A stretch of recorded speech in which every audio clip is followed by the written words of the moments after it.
In 1995, David Chalmers, an Australian philosopher and cognitive scientist, uh, wrote a paper in the Journal of Consciousness Studies.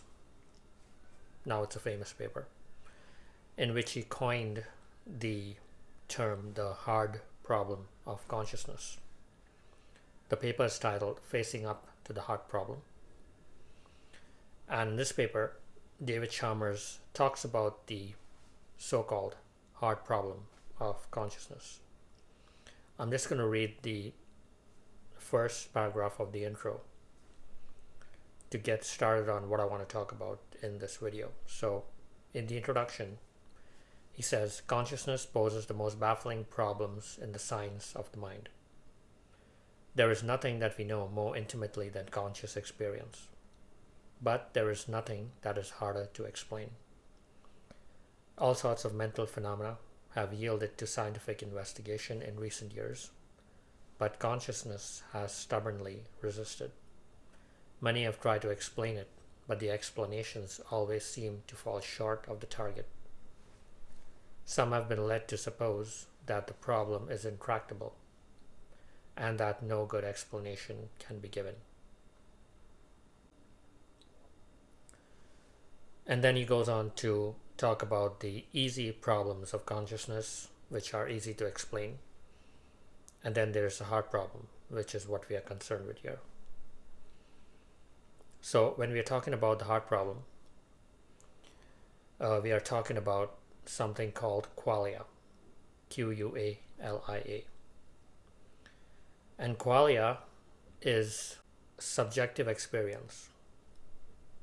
So what it is like to experience something. What it's like to experience the taste of coffee, or ice cream, or a delicious meal, and how you feel when you experience these things. What it's like to fall in love, to feel sadness, to feel love or hatred for someone, or depression, or anxiety. These are all emotions and feelings that we feel very strongly within us, right? It affects our whole state of being. And science cannot explain how is it that the brain, which is material stuff made of matter, like anything else in your environment, somehow comes together and is able to produce these rich experiences. To start off, we are very much alive, right? We are very much conscious and aware. And we are aware of the fact that we are experiencing these feelings, these sensations, these emotions. How is the brain able to do that? Science cannot explain that. But science continues to go along with this assumption, in spite of this hard problem, that it is the brain that is producing these rich experiences. And to this day, science has a difficult time explaining how is it that the brain is producing this rich experience of being alive and being able to experience the world. In fact, some scientists are coming forward saying that there is no such thing as consciousness. That is just phenomena that rises in the brain when we experience. But you have to be conscious to even experience the world or even make that statement, right? So in this video series, where we are talking about mind,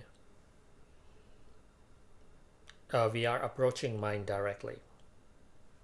So we are not going through the brain and trying to explain mind or consciousness from the brain. We are approaching mind directly. In that sense, we are doing away with the hard problem. There is no hard problem in this case, since we are approaching mind directly. Science as it is done today is very materialistic. It still gives primary importance to physical matter, and it feels that it can explain everything, the entire way the world behaves through physical interactions, by how matter interacts with other matter. And essentially, that's how science says that the brain produces consciousness, even though it can't explain how. What if that's the wrong assumption? What if it's not the brain producing mind? But what if it starts off with mind? And what you call the brain is something that is occurring in mind. In fact, the entire universe is occurring in mind. Now, I'm not talking about, when I say that the universe is occurring in mind, I'm not talking about your mind or my mind here. We certainly have our own minds, and I'll be explaining in future videos how is it that you have your mind with your own thoughts and feelings and emotions, and how I have my inner world. But then this mind that I'm talking about is larger than your mind or my minds, and in fact sources our minds. So stay tuned. There are more videos coming soon where I'll be going into more details and more depth about your mind, my mind, and how mind can dissociate or fragment itself. So watch out for that video. It's coming soon, titled How Mind Can Dissociate.